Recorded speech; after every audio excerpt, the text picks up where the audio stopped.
Olá, amados. Eu faço dessa música minha oração, minha petição para a sua conversão e convicção.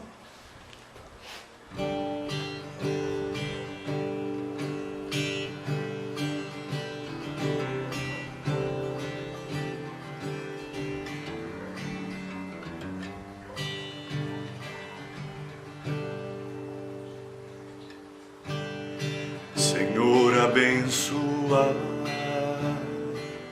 a todos que moram no meu peito. Teu Espírito faz que o nosso amor seja verdadeiro.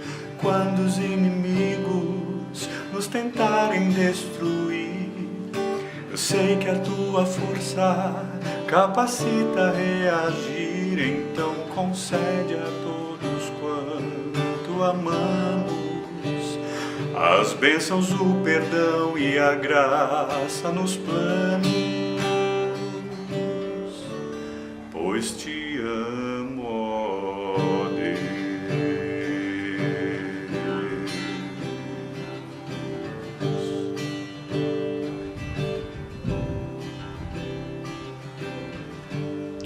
Senhor, abençoa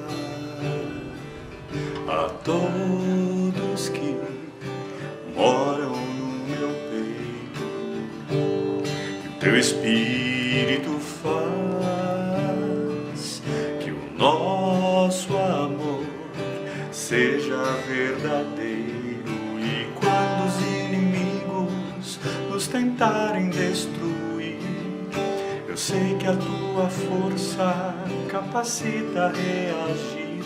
Então concede a todos quanto amamos as bênçãos, o perdão e a graça nos planos,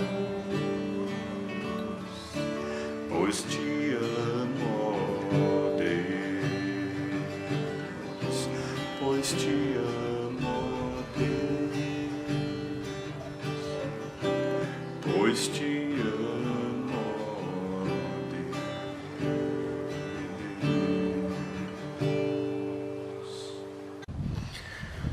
Olá, então, meus queridos irmãos, vamos nos prender hoje mais uma vez num texto bíblico que é João capítulo 9, verso 35 a 41.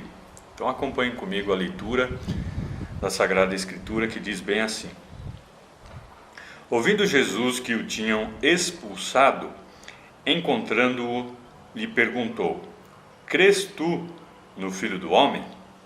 O primeiro versículo aqui, Jesus então está fazendo uma pergunta: você crê em Jesus Cristo? Interessante que a preocupação no Evangelho de João é que João ele queria mostrar a messianidade de Jesus, mostrar que Jesus é Deus. E esse era o discurso de Jesus, né? Eu e o Pai somos um. Portanto, os fariseus ficavam indignados, eles ficavam ferozes, né? E queriam matar Jesus. Esse texto que nós vimos aqui, então, uma pergunta de Jesus fazendo a um homem, nós precisamos entender um pouquinho o contexto. Então, o que acontece aqui no capítulo 9?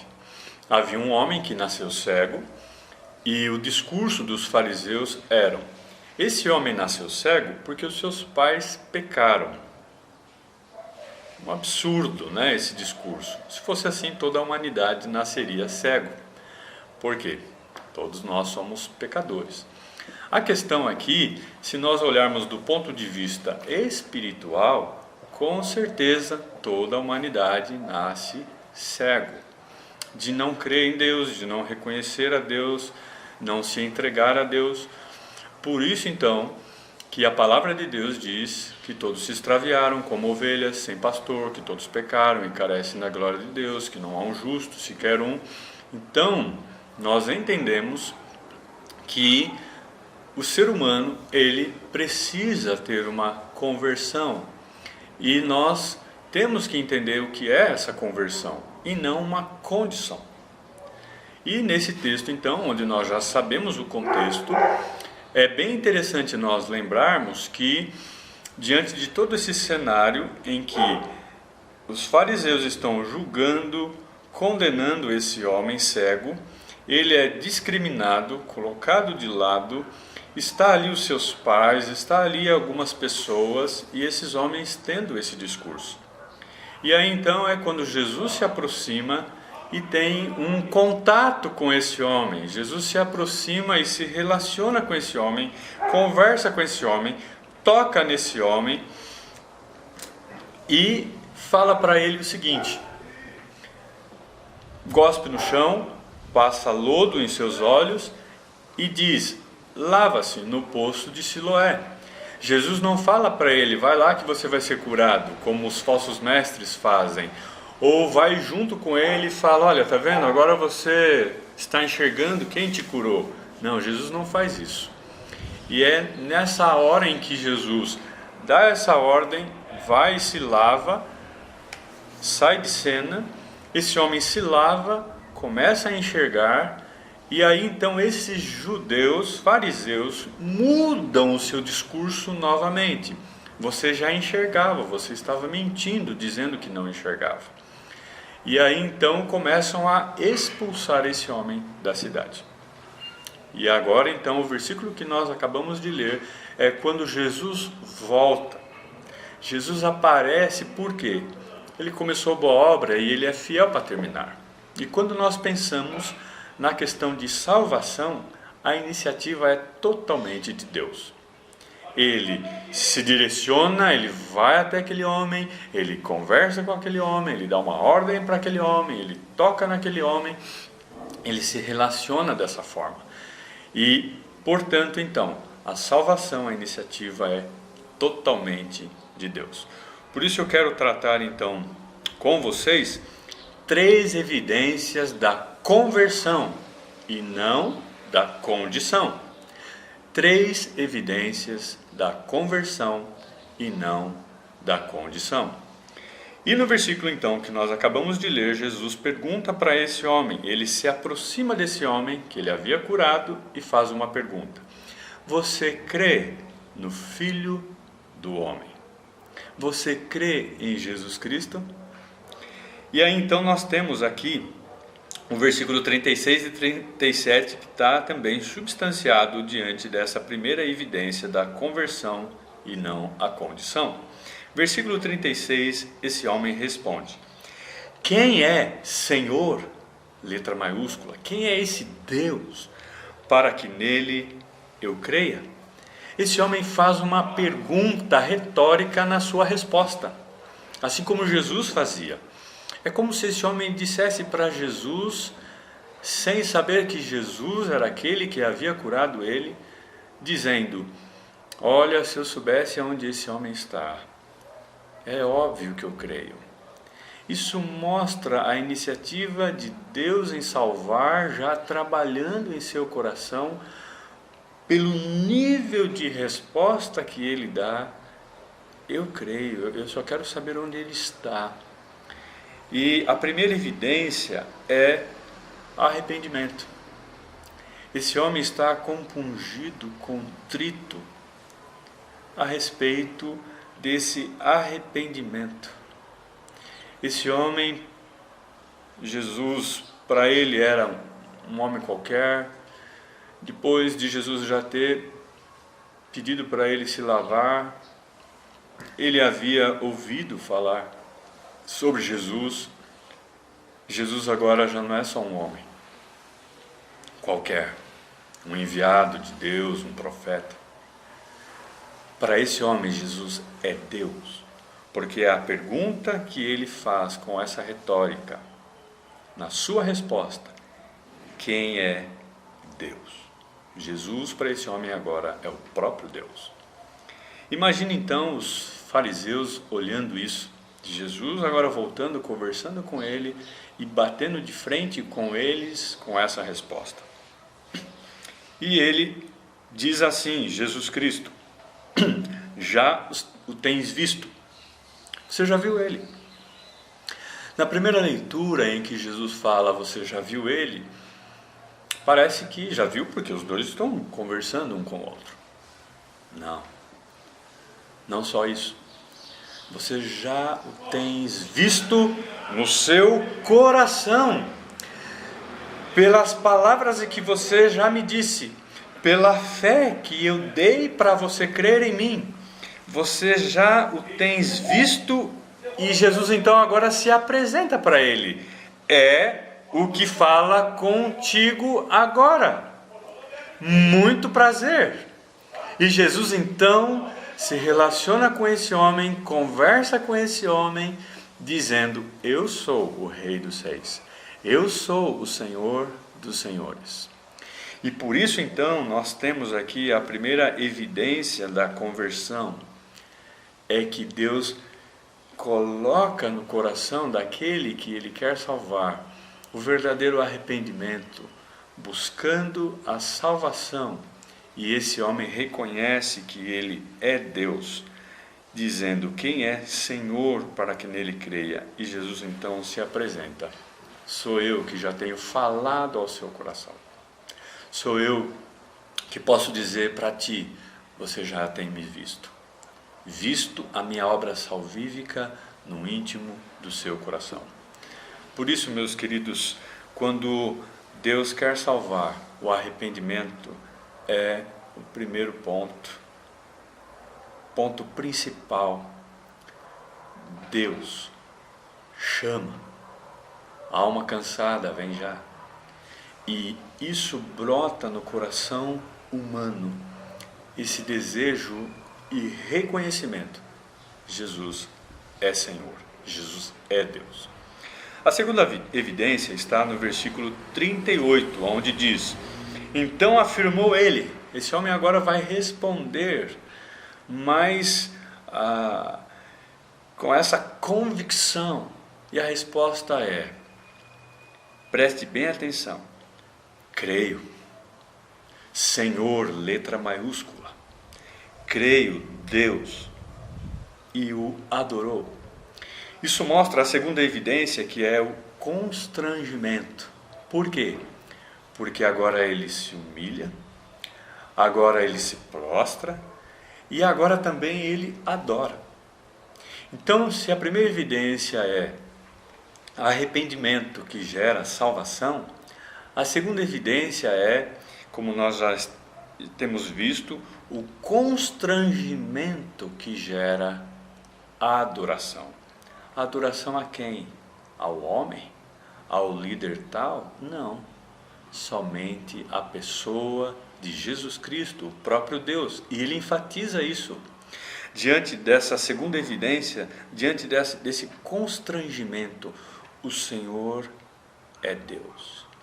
Ele diz, bem assim, afirmou ele, Senhor,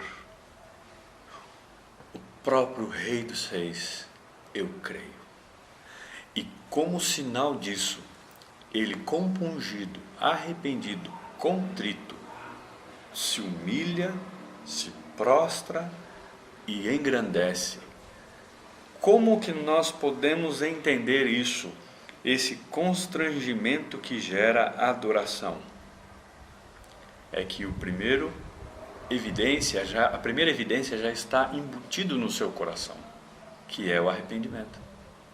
Porque só uma pessoa salva, com a conversão verdadeira, pode adorar a Deus. Verdadeiramente. A palavra de Deus diz que podemos adorar a Deus em espírito e em verdade. Em espírito, porque o Espírito de Deus vem habitar em nós. E a verdade, porque Ele é a verdade. Conhecereis a verdade e a verdade vos libertará. Esse homem agora está adorando a Deus porque já houve a primeira evidência, a conversão. Então o arrependimento leva à salvação e o constrangimento leva à adoração. E a terceira evidência é o reconhecimento desse perdão, que está no versículo 39 a 41, que diz assim: prosseguiu Jesus, aquele homem ali prostrado, adorando ele, e ele diz diante de todos: eu vim a esse mundo para julgamento, a fim de que os que não veem, vejam, e os que veem se tornem cegos. Jesus aqui dá um decreto diante da sua palavra, que é tão afiada, que corta dos dois lados, dizendo: eu vim aqui para julgar. Por isso, queridos, aquele que já ouviu de Jesus, ouviu o Evangelho, diante dessa mensagem verdadeira, a sua vida nunca mais será a mesma. Ou haverá a conversão, ou haverá a condição de você olhar e não se converter e ainda querer viver na sua condição de miserável, pobre e pecador. Ou, diante do Evangelho, diante da pessoa de Cristo, da palavra de Cristo, do poder de Cristo, se curvar, se render, como esse homem fez. E é interessante, porque a terceira evidência da conversão e não condição é esse reconhecimento de perdão. E Jesus então está dizendo: eu vim para isso, para juízo. Aqueles que não veem passam a ver como esse homem. Mas aqueles que acham que estão enxergando, como os fariseus, fiquem cada vez mais cegos. A questão aqui é muito simples. Ou eu tenho uma conversão e uma transformação em Cristo, ou eu aceito a minha condição e vivo longe do Salvador. E aí então, Jesus diz essas palavras que ferem os fariseus furiosos, e alguns desses fariseus, versículo 40, que estavam perto dele, todos ali vendo, assistindo, alguns deles perguntaram-lhe: acaso nós também somos cegos? Jesus, o Senhor está querendo dizer que nós somos cegos? Esses homens batem no peito, eles conheciam a Escritura, eles traduziam a Escritura, eles escreviam as Escrituras. Eles estão chegando para Jesus e dizendo: o Senhor está querendo dar uma aula para a gente? Nós conhecemos a palavra, só que embora não viviam, não tinham essas três evidências. Eles não tinham um coração arrependido que gera salvação, eles não tinham um coração constrangido que gera adoração, e muito menos um coração reconhecido que gera perdão. E Jesus então, ouvindo a palavra desses homens que batem de frente dizendo: Jesus, nós não somos cegos, nós somos doutores da lei, Jesus finaliza com uma palavra muito dura. E verso 41, Jesus responde: se vocês fossem cegos, vocês não teriam pecado algum. Mas porque agora dizeis, nós vemos, subsiste o vosso pecado. Jesus disse bem assim: se vocês fossem cegos, como esse homem, você não teria pecado algum, porque eu ia perdoar o pecado de vocês. Mas por dizer que estão enxergando, então a culpa de vocês, o pecado de vocês, subsiste, é maior. Inferno, condenação. Então, diante da palavra de Deus, nós temos aprendido as três evidências da conversão e não da condição. Eu gostaria que você pensasse na sua conversão com convicção. E se você que ainda não se converteu, avalie a sua vida, lembrando que a iniciativa é totalmente de Deus, em chamar o homem, em quebrar o homem, em transformar o homem diante desses três passos muito simples. Em primeiro lugar, ao ouvir a mensagem de Jesus, ao ouvir a mensagem da cruz, arrependimento. que gera salvação. Em segundo lugar, segundo passo, segunda evidência, é constrangimento, que lá no íntimo você reconhece ao ponto de adorar a Deus. Quando aquele homem ele lavou seus olhos e começou a enxergar, ver o sol, ver os seus pais, ver o mundo, tudo aquilo que Deus fez e criou, ele não se prostrou e adorou a Deus. Mas quando ele enxerga, aqui, como Jesus disse, já o tens visto. Já é aquele que tem falado ao seu coração. Você tem visto aqui. O constrangimento gera a adoração verdadeira. E em último lugar, como nós vimos, aqueles homens fariseus não reconheciam, mas que haja reconhecimento ao ponto de entender o perdão de Deus. A salvação de Deus, a adoração a Deus e o perdão de Deus. Por isso eu quero finalizar fazendo uma pergunta para você. A quem você tem seguido? A quem você tem postado? A quem você tem curtido?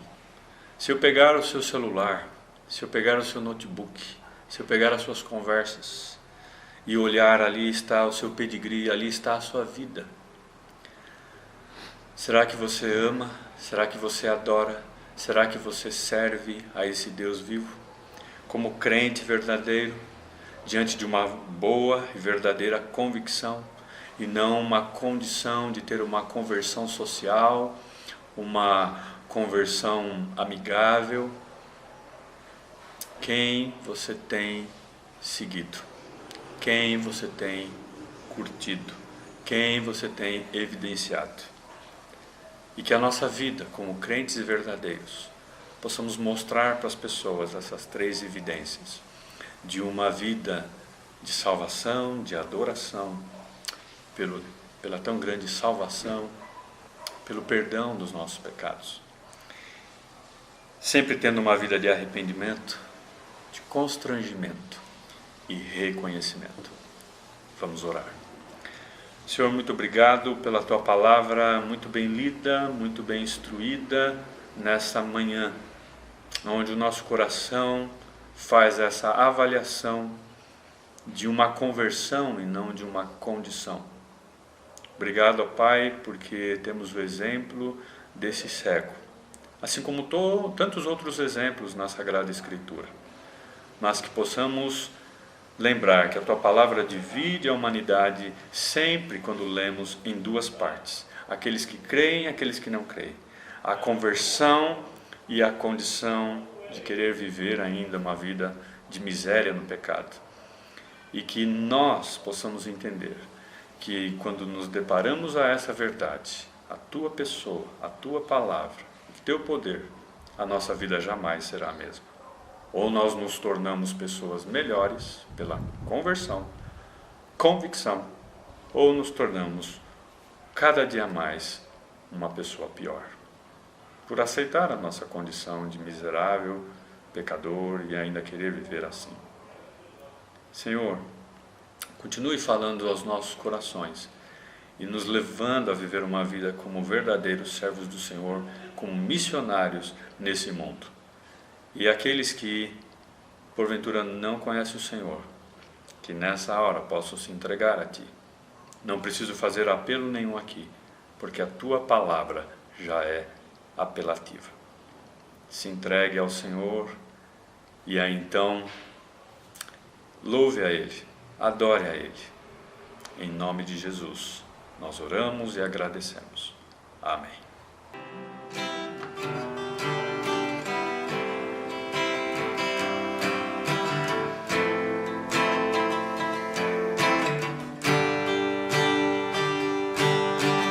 Vamos adorar a Deus.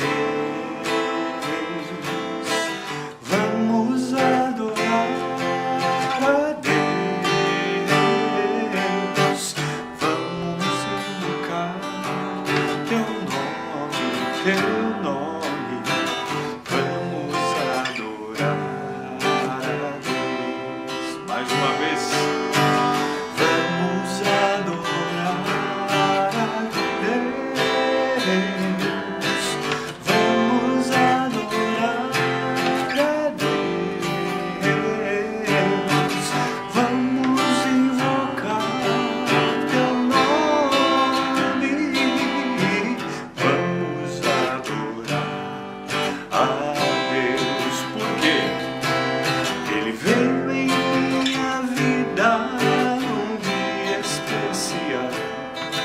trocou meu coração por um outro sem igual. E esta é a razão por que eu digo que vamos adorar a Deus. Ele veio em minha vida num dia de Natal. Trocou meu coração por um outro sem igual.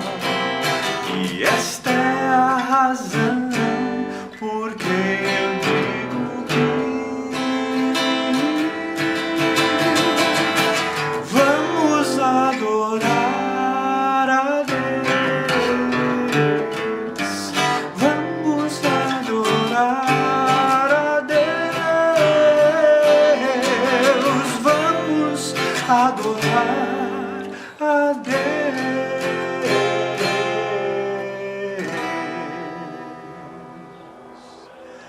Que você também possa dizer: vamos adorar a Deus como fez aquele homem cego. Ele veio em minha vida num dia especial, ou dia de Natal. Natal é todos os dias. A palavra de Deus fala que hoje é dia de salvação, né? Então que você possa glorificar, proclamar até que Ele volte. Uma excelente semana, um grande abraço, Deus abençoe. E sempre firme nessa palavra bíblica, coerente, que glorifica somente a Deus e não a homens. Um abraço, até mais.